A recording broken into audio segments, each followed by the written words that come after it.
Greetings, all. I am Ruger coming to you from the bunker. Ladies and gentlemen, we live in a just in time society. What can we learn from the recent government shutdown? With a stroke of the pen, or in this case, actually a lack of a stroke of a pen, we found a large segment of our population wondering where their next meal was going to come from, how they were going to pay their bills, and where the money for the mortgages and rent was going to come from. A loss of their paycheck immediately put them into a crisis scenario. When this happened, I tried to do some research on a couple of things. One, I wanted to look at the savings habit of the American public. And then, secondly, I also wanted to look at how Americans, how much food they had, typically on average in their homes, and what the food purchase habits of Americans were. I found out that more than half of Americans in this country today do not have any savings. Information on the buying habits of food of Americans has been tougher to come by, and I've not seen any reliable studies on how Americans buy, store, and consume their food at home. There's a lot of information about the nutritional value, fast food habits, eating out, but I cannot tell you yet how much food the average American has in their home.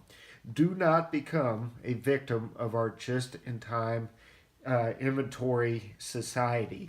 We should be cautious in good times and courageous in bad times, meaning everyone in America should have a well stocked food pantry in their home or house.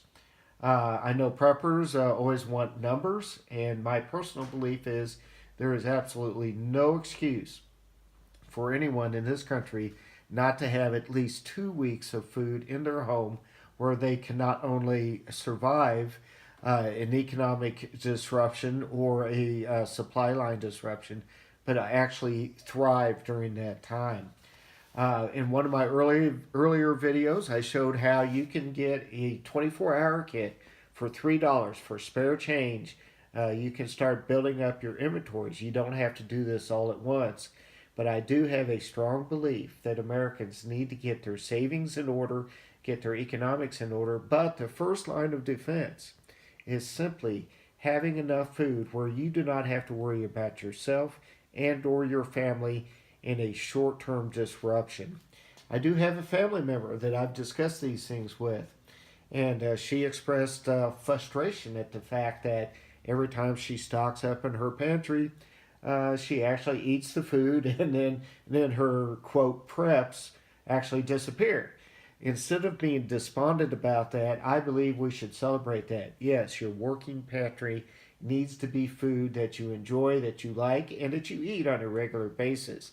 What I am proposing here is simply that you have a well stocked pantry, you have extra food, and don't count on going to the store every day for your next meal or even a couple of times a week.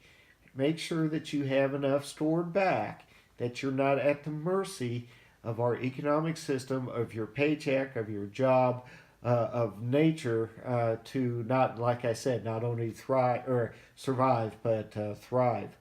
I recently saw a video on YouTube of an individual who didn't, going into the video, didn't claim they wanted to be a prepper, didn't think they were a prepper, but this individual was in England and noticed that they have a possibility of a hard exit on the Brexit. And he also made the observation that he noticed much of their food supply comes from other European nations. So he was stocking up because he was concerned about disruptions of supply. And perhaps even more relevant was the concern that they could have food inflation. So at a minimum, do not be a victim. Be prepared. Think about what you're doing. Go through scenario analysis. People lose jobs, our economic downturns. We have short-term localized natural disasters all the time. Do not become a victim of just-in-time philosophy where you think you can go to the store every single day and get your food. Again, Let's be conservative in good times and courageous in bad. This is I Am Rugger coming to you from the bunker. And as always, be careful out there.